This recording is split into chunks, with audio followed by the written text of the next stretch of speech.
کراچی سے ظہیر احمد میمن کی رپورٹ کے مطابق سندھ ابڑو ویلفیئر ایسوسی ایشن کراچی ڈویژن کی جانب سے ضلع مرین کے علاقے میمن گوٹ میں واقع سولنگی اسٹاپ پر ایک بھرپور اور پروقار کارنر میٹنگ کا انعقاد کیا گیا، جس سے بڑی تعداد میں قبیلے کے معززین، نمائندین، نوجوانوں اور سماجی شخصیات نے شرکت کی۔ کارنر میٹنگ میں سندھ ابڑو ویلفیئر ایسوسی ایشن کے سرپرست اعلیٰ امجد خان ابڑو مرکزی نائب صدر سینئر وائس صدر نذیر احمد ابڑو مرکزی نائب صدر شہمیر خان ابڑو لطیف ابڑو حیدرآباد ڈویژن کے ذمہ دار علی محمد ابڑو عبدالعزیز ابڑو اور کراچی ڈویژن سے معروف اور ذمہ دار سلیمان ابڑو بلاول ابڑو اور رسمی ابڑو نے شرکت کی۔ کارنر میٹنگ میں شمولیت کا جوش و خروش۔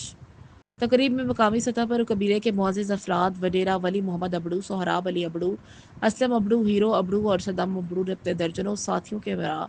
سندھ ابڑو ویلفیئر ایسوسی ایشن میں شمولیت کا باقاعدہ اعلان کیا، جس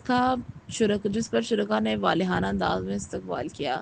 تقریب کے منتظمین وڈیرہ ولی محمد ابڑو اور سہراب خان ابڑو کی جانب سے مہمانوں کو روایتی اجرک کے تحفے پیش کیے گئے، جس نے ثقافت میں سندھ کی ثقافت اور مہمان نوازی کو مزید نکھار دیا۔ سندھ ابڑو ویلفیئر ایسوسی ایشن کے سرپرست اعلیٰ امجد خان ابڑو نے تقریب سے خطاب کرتے ہوئے شمولیت اختیار کرنے والے تمام افراد کو خوش آمدید کہا۔ ان کا کہنا تھا کہ ہماری تنظیم کا مقصد محض قبیلے کو اکٹھا کرنا نہیں، بلکہ ہر محروم، مظلوم اور مستحق انسان کی خدمت کرنا ہے۔ ہم چاہتے ہیں کہ قبیلہ ابڑو متحد ہو کر ایک ایسی طاقت بنے جو نہ صرف معاشرے کے اپنے خیر افراد کی بلکہ معاشرے کے بھی طبقے کی بہتری کے لیے کردار ادا کرے۔ دوسرے مقررین نے بھی اتحاد، تعلیم، روزگار، فلاحی سرگرمیوں اور سماجی خدمات پر زور دیتے ہوئے کہا کہ یہ پلیٹ فارم ابڑو برادری کی ترقی کا سنگ میل ثابت ہوگا۔